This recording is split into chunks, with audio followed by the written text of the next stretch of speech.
Oke, kita kali ini akan mencoba eksperimen untuk memperkuat ini ya, spakbor depan Fox, Polytron Fox, R atau S.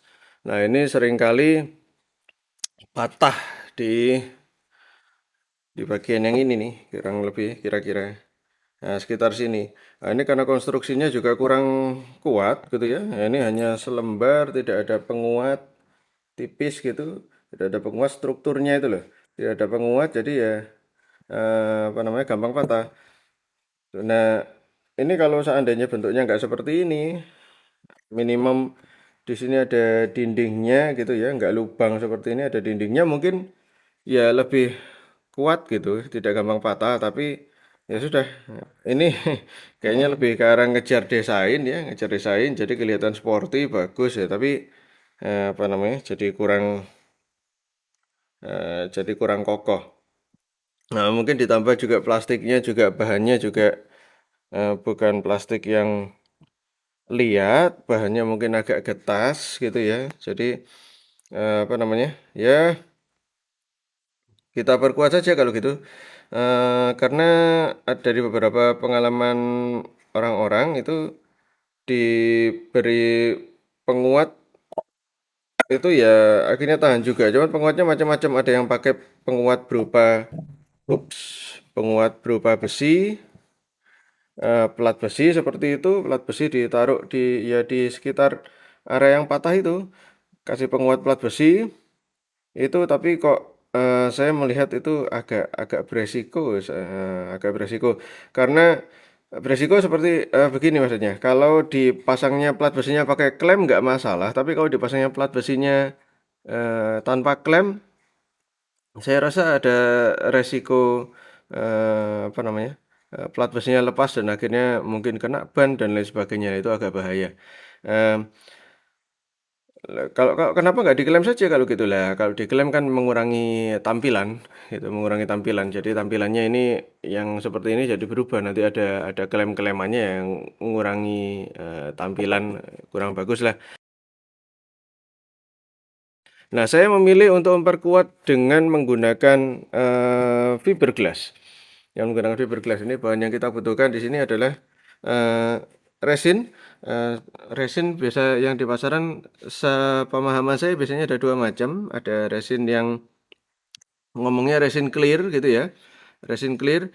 Dan kalau resin clear biasanya ciri khasnya adalah eh, katakanlah resinnya cukup besar botolnya, lalu istilahnya katalisnya itu sedikit sekali kecil ya, resin ngomongnya resin clear itu. Nah itu nggak apa-apa pakai yang itu ciri apa karakternya agak lebih kaku daripada yang tipe yang kedua ini epoxy.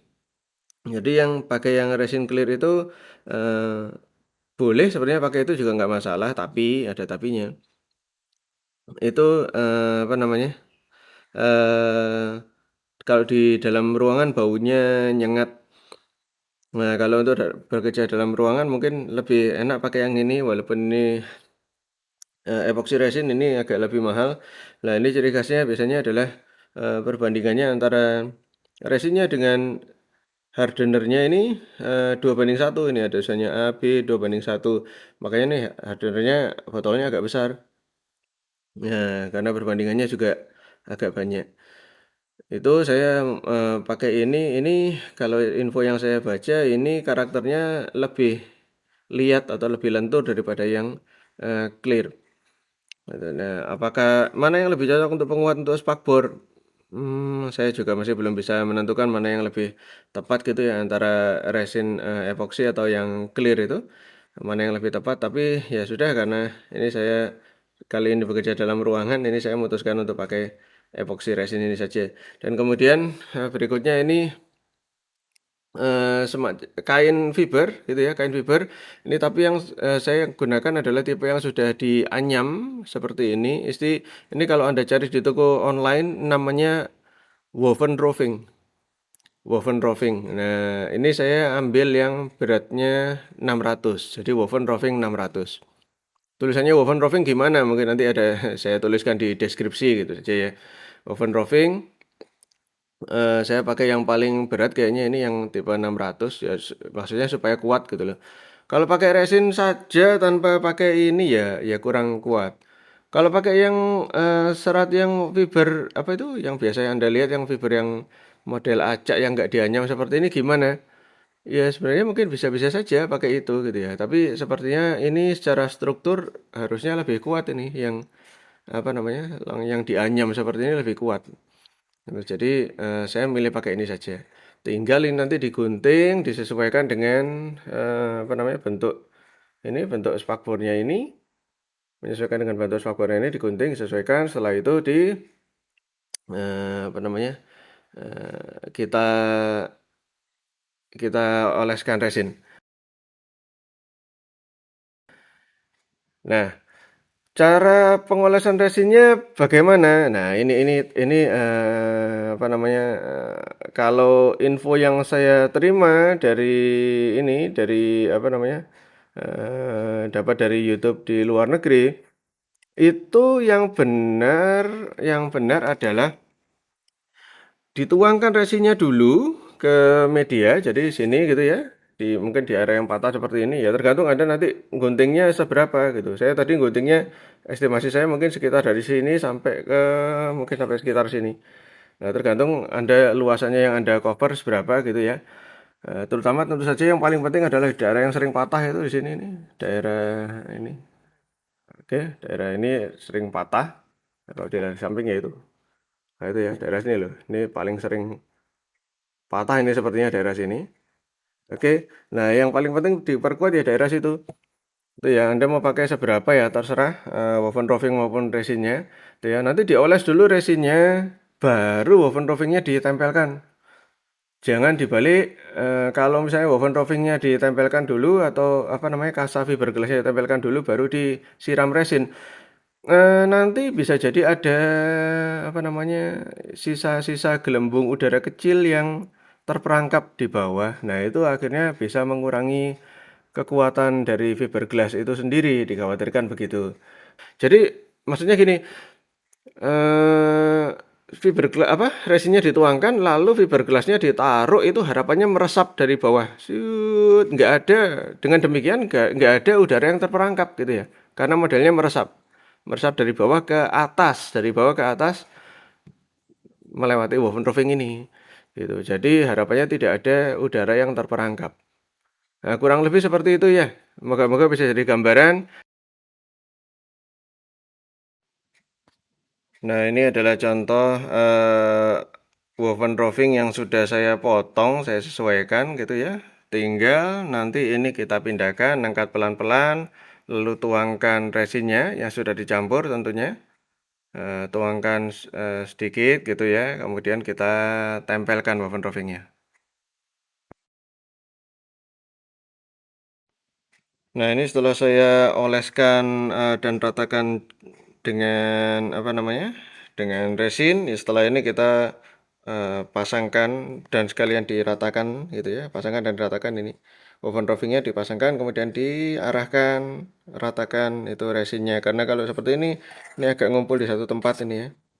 Sini ngumpul di sini juga nanti sambil masang woven rovingnya kita arahkan itu resinnya. Oke? Nah, ini setelah saya tempelkan woven roving dan kemudian diratakan resinnya, oh ternyata tadi resinnya masih kurang. Nah, itu kan ya di sebelah kiri masih ada kering itu yang di tengah bening ini bisa meresap dari bawah cukup gitu ya. Ternyata habis, ya ternyata kurang. Tadi ini saya pakai base resinnya 2 tutup botol. Oh masih ada sih, tapi masih ada itu ya, resinnya masih ada ya. Terpaksa setelah ini kita tuangkan, walaupun nggak bagus, ya paling bagus yang dari bawah ini, tapi ternyata kurang ya. Setelah ini kita tambahkan, kita tuangkan, semoga bisa rata. Oke, nah ini ya, ini sudah saya tuangkan kembali dari atas. Tapi memang betul tadi ketika saya tuangkan dari atas itu membuat jadi transparan seperti ini tuh agak susah, harus ditekan-tekan itu. Jadi memang terbukti bahwa teori dari atau metode dari luar negeri itu yang resinnya duluan baru woven rovingnya itu lebih efektif gitu, langsung meresap langsung bening. Kalau ini dari atas pakai ditekan-tekan dulu gitu, Nah, itu ya, itu jadi itu satu hal. Dan yang kedua ini, kalau dicoba oleskan tebal seperti ini nih, sebenarnya perlu dikontrol ya, seperti itu, ini dikembalikan, kalau enggak ngumpul di ujung sana itu. Nah, ini diangkat aja, karena yang mau kita perkuat bukan yang di ujung itu. Kan yang mau diperkuat kan yang sekitar garis ini. Ya udah diangkat ke situ saja. Nah, ini kok saya juga baru kepikiran, ini saya ganjel tisu supaya itu tidak terlalu turun ya, sudutnya yang di pojokan sana itu tidak terlalu terjal turunnya, jadi gampang turun. Kalau seperti ini relatif datar, ini kalau sudah kental ya, kalau sudah kental itu agak gampang, apa namanya, mengumpulkan di titik siku ini, itu supaya yang tebalnya nanti situ ngarahkannya itu relatif lebih mudah daripada dengan posisi yang tadi. Ini saya ganjel ya, terserah Anda mau ganjel pakai apa, tapi dibuat supaya posisinya kurang lebih, eh, begini gitu ya, nggak terlalu, apa namanya, ujungnya ini, pojokan ini nggak terlalu ke bawah gitu. Ya, ini jadi lebih mudah mengumpulkan, saya lagi lebih mudah mengumpulkan, apa namanya, resinnya di titik ini, karena ini yang daerah yang paling sering patah kritis ada di sini. Oke, demikian saya akhiri. Semoga bermanfaat. Wassalamualaikum warahmatullahi wabarakatuh.